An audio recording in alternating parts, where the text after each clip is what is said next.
In one of the most chilling moments of his presidency, and there have been a few, Donald Trump refused to commit to a peaceful transition of power as Republicans formulated a plan to steal the election through the courts. For more on this, it's time for a closer look. We're as close as we've ever been to losing our democracy and watching our government transform into an autocratic regime. It's happening right in front of our eyes right now. You don't need to wait for Trump to roll down Pennsylvania Avenue on a tank and green fatigues with a long chin beard, especially since if he did try to grow one, he'd probably just look like a very sick chihuahua. I think my dog is dying. Is he drinking water? No, just like Diet Coke, like 10 a day. The president's falsely claiming the election is rigged. The GOP chair in Pennsylvania told The Atlantic on the record that they're considering a plan to steal the state's electoral votes if they lose, and Republicans are basically announcing their intention to use the courts to overturn the election results. And on top of all that, the president last night refused to commit to a peaceful transfer of power, effectively threatening violence unless ballots are thrown out and he's allowed to stay in office. Will you commit to making sure that there is a peaceful transferal of power after the election? Well, we're going to have to see what happens. You know that I've been complaining very strongly about the ballots, and the ballots are a disaster. I understand that, but people are rioting. Do you commit to making sure that there's a peaceful transferal of power? We want to get rid of the ballots, and we'll have a very peaceful. There won't be a transfer, frankly. There'll be a continuation. All right, I'll take it back. He probably will grow that dictator beard. Do you like it? I come in with a fork. There's a little pasta twirl. So Trump is threatening violence unless we get rid of the ballots. He's threatening a coup d'etat, even though I'm sure he has no idea what the phrase coup d'etat means. He probably thinks it's a lyric from Moulin Rouge. Voulez-vous coucher coup d'etat ce soir? We're in a truly treacherous moment. Yet we can still enjoy a Moulin Rouge joke. Our democracy hasn't been healthy in a long time, but now it's in a death spiral. The president is threatening violence if he loses. Armed right-wing militias are roaming the streets in Louisville, intimidating protesters. The president is glorifying state violence against journalists. Just a few months ago, he called for overwhelming force to suppress protests, labeled Democratic cities anarchist jurisdictions, and his campaign called for an army of supporters to join an election security squad. If this were happening in any other country, you'd expect to see pro-regime militants driving through the streets in pickup trucks, attacking people and waving flags and, God damn it. The only thing missing from that clip is a foreign correspondent for the BBC in a flak jacket. The scene here is tense as pro-regime forces clash with dissidents, and I am sorry, I'm just getting word the regime has sent its armada of jet skis and party boats to blockade the port, leaving nothing in their wake but empty aluminium cans of natural light, or as it's called in the local vernacular, natty light. And yes, we did go well out of our way to say aluminium. But don't worry. Don't worry, guys. The White House press corps is ready to step in to its role as the guardian of democracy in this perilous moment for the Republic. Prince Harry and Meghan Markle chimed in on the U.S. election and essentially encouraged people to vote for Joe Biden. I wanted to get your reaction to that. I don't have my glasses on. Was that Woodward or Bernstein? Does Us Weekly have a White House correspondent? Although I bet even Us Weekly would drop its Harry and Meghan coverage for this. Seriously, if the president threatens to destroy American democracy by seizing power through violence, maybe scrap your pre-planned question about Harry and Meghan. You need to be able to, pivot on the fly. What if at his next press conference, Trump takes out the red button and threatens to nuke Seattle unless they give him $1 billion? Sir, I'd love to hear more of your thoughts about nuking Seattle, but Keeping Up with the Kardashians is ending. Do you have a comment on that? And I got to ask, why aren't more elected Democrats acting like this is the emergency it is? They're about as effective as the receptionist on Law & Order who says, hey, you can't go in there while they're going in there. Democrats should be grinding the gears of government to a halt until the Republican Party vows to respect the election outcome and commit to a peaceful transition of power. They should be holding public, televised hearings about this. And the only person I've heard talk about it is Bernie Sanders. What do we do if Trump loses and he won't leave office? What we have got to do is work in a number of ways. And one of the ways is, I'm working on this right now, is to demand that both the House and the Senate hold hearings right now to educate the American people about what might happen and to develop antidotes to that. So we've got to educate the American people about what is in front of us and rally the American people to tell Donald Trump that too many people in this country have fought and died to defend American democracy. And if and when you lose, you're getting out of office.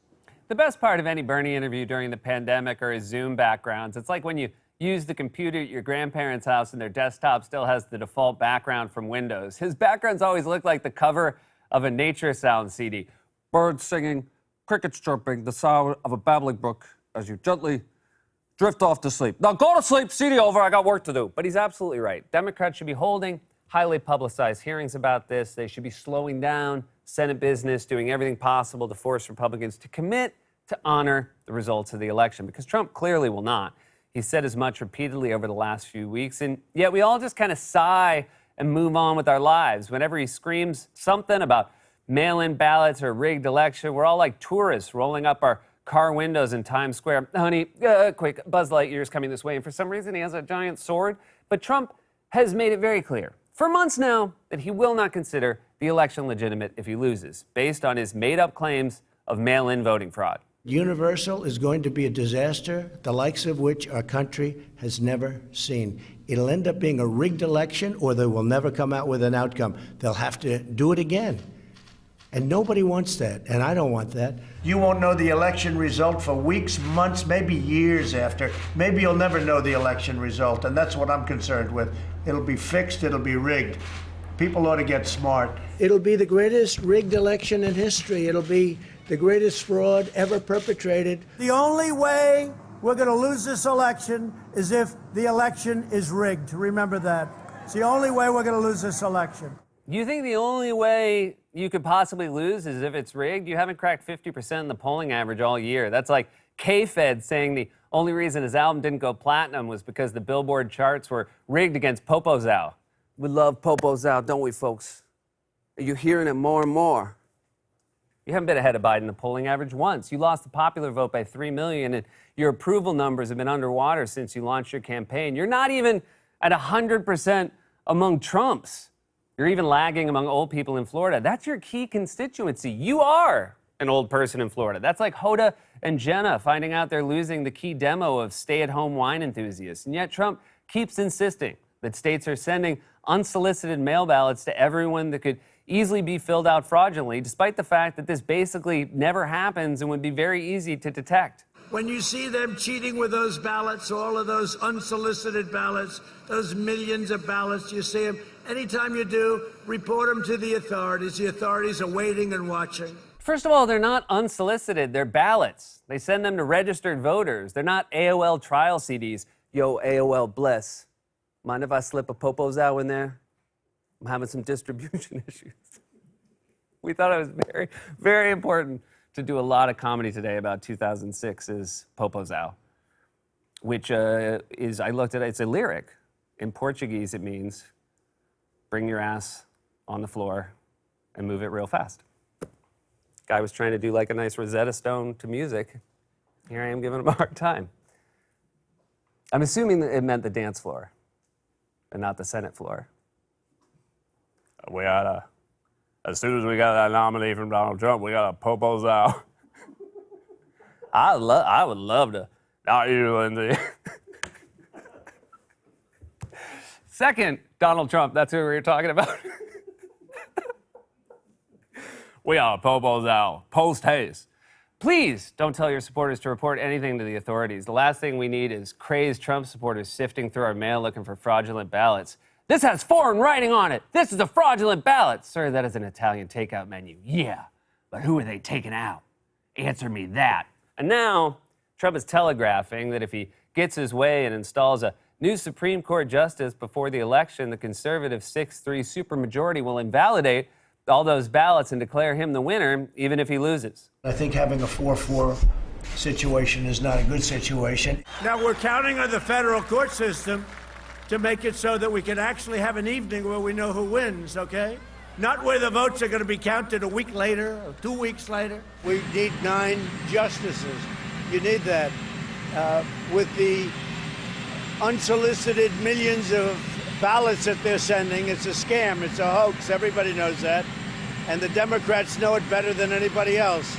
So you're going to need 9 justices up there. I think it's going to be very important, because what they're doing is trying to sow confusion and everything else, because paper ballots are very simple. Whether they counterfeit them, forge them, do whatever you want. What are you talking about? What you're describing makes no sense. How would it even work? They send one ballot per voter, and most states use barcodes to track ballots. They're election ballots, not pages from the burn book. Who's doing the supposed forging of these paper ballots? You think so-called anarchists are going door to door collecting ballots so they can write in the name of their favorite candidate, Joe Biden? Because anarchists notoriously love the 77-year-old centrist from Delaware. Biden loves trains. That's how you know he's not an anarchist. Trains are the opposite of anarchy. They're literally on the rails. Try hopping on the Acela Express from D.C. to Boston and taking a call on the quiet car. 10 Ivy League JDs will descend on you in a fury and stuff you in the overhead rack. Second, Democrats are sowing confusion. You sow confusion just by opening your mouth. No one can even follow what you're saying. Here's a collection of real things Donald Trump has said recently that I guess are supposed to be human English. First Lady, how'd you like the crowd? Sir, I didn't see it. Take away your guns, destroy your Second Amendment, no religion, no anything, hurt the Bible, hurt God. That was called action, not with the mouth, but in actual fact. They go out and buy tuna fish and soup. You know that, right? Tuna fish, they can really rip it, right? And that hits you. No, it's true. Bumblebee, brand tuna. And you can throw that sucker, you can put a curve on it, you can do whatever the hell you want. Jesus, it's like the end of 2001, A Space Odyssey when they disconnect Hal. Tuna fish, not with the mouth. First Lady, sir, why do you hurt God? Tuna fish, you can really rip it. God, God, hurt the tuna, God, popozow. That's it. Hat trick. Seriously, someone give this man a CAT scan. If only we could look inside his head, I'm pretty sure we'd see his brain is mostly Tuna fish and soup. And the people around Trump, the leaders of the institutional Republican Party, have also been explicit about their goal to have a conservative Supreme Court supermajority in place to decide a so-called contested election, which again is only a consideration right now because they're the ones falsely claiming there will be rampant mail ballot fraud. I think it is critical that the Senate takes up and confirms that successor before Election Day. We cannot have Election Day come and go with a 4-4 court. A 4-4 court that is equally divided cannot decide anything. And I think we risk a constitutional crisis if we do not have a 9-justice Supreme Court, particularly when there is such a risk of a contested litigation and a contested election. You're the ones threatening to contest the election. Ted Cruz is like an arsonist saying, we need to hire more firefighters as I have no intention to stop setting off bottle rockets in the woods. Also, you're suddenly concerned about a constitutional crisis now? We've had 4 years of a constant constitutional crisis with the president who obstructs justice, profits from his office, asks foreign governments to help him cheat in the election, and unilaterally declares a state of emergency to build a dumbass wall on the southern border without congressional approval. Just last night, he threatened violence if he loses and you were silent. Senate Republicans work less than that rich friend who's always posting pics on Instagram from exotic locations, hang gliding at Angkor Wat, hashtag so blessed. Why do you have money again? I started a streaming service for skateboard fails. These guys are threatening a totally made-up crisis, then saying we need a conservative supermajority on the Supreme Court to resolve that made-up crisis, like Vice President Mike Pence, who basically said that we need to rush to confirm a Supreme Court nominee to throw out all those pesky ballots from voters who don't like Trump. With all of the talk about universal unsolicited mail-in balloting, where we see states around the country that are now extending the deadline, there is a possibility that election issues may come before the Supreme Court in the days following the election, and all the more reason why we should have 9 justices on the Supreme Court to be able to resolve any issues that may arise then or on any other matter. They're just coming out and saying it. Their plan is to steal the election through another Bush v. Gore, and Mike Pence's talent is that he can make a plan to steal an election sound like an instructional DVD for your new dishwasher. First, you need to ensure that your water source is turned all the way to the off position. They're not hiding it because we all know what the game is. It's like if M. Night Shyamalan released a movie titled Twist Ending. Oh, I see. So Rudy was actually dead the whole time? In fact, Republicans have been so open about the fact that they're rushing to lock in a right-wing supermajority on the court before the election. They're even claiming they already have the votes to confirm a nominee without even knowing who that nominee is. We've got the votes to confirm Justice Ginsburg replacement before the election. We're going to move forward in the committee. We're going to report the nomination out of the committee to the floor of the United States Senate so we can vote before the election. We're going to have a process that you'll be proud of. The nominee is going to be supported by every Republican in the Judiciary Committee, and we've got the votes to confirm the justice on the floor of the Senate before the election, and that's what's coming. Are you trying to convince us or hypnotize us? You're getting very sleepy, mister. Go ahead and close them. How can you already have the votes? You don't even have a nominee. In fact, I'm pretty sure Trump's going to find out who his nominee is at the same time you guys are. Mitch McConnell and the Federalist Society are going to pick a name off a list, and then Trump's going to find out when he shows up to the press conference like an episode of Love is Blind. Then in that case, sure. I mean, I hope he nominates Jessica, just because I would love to see her confirmation hearings. This whole thing is a lot right now. And I do want to be a Supreme Court justice, but I'm also overwhelmed by all of these questions. Ah, Love is Blind. You'll always be my first quarantine show. It's not really that crazy, though. For all you know, Trump could nominate one of his buddies like the demon sperm doctor, the My Pillow guy. He knows all about cases. He makes some of the best pillowcases in the world. What do you think my friend Sal Gentile wrote me that joke? You know, he usually comes at me pretty hard, but every now and then he writes me a zinger. Thank you, Sal. I know you're not going to vote for me, Sal. In fact, on Monday, Trump called in for his weekly teletherapy session with the Fox and Friends and joked that he would put one of them on the court. Well, I know you said you're going to nominate a woman. That's very important to women who are voting in November for women's rights. You said How about you, Ainsley? I could nominate you, you know. You don't have to be. Did you go to law school? You don't have to be a lawyer. You don't have to be a judge. I could nominate you. Do you want to make some news right now? Go ahead and make some news right now, Mr. President. Who's it going to be? She would sail through like nothing. That would be probably a good idea. That way, at least we know for sure she'll be approved. Yeah, sounds like a creep at the yacht club hitting on a woman in front of her husband. But sure, why not? Fox and Friends is already the president. Why not make them the Supreme Court, too? Hell, just nominate a TV that plays Fox News 24/7. Also, it doesn't exactly inspire confidence when the president says, in order to be a Supreme Court justice, you don't have to be a lawyer, you don't have to be a judge. In fact, you don't even have to be 18, which is why I'm strongly considering young Sheldon.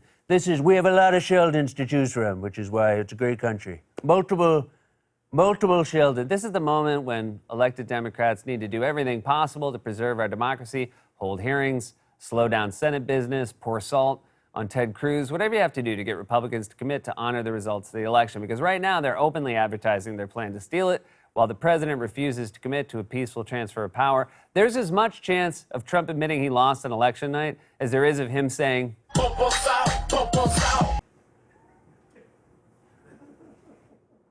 I fully didn't know that was coming. This has been a closer look.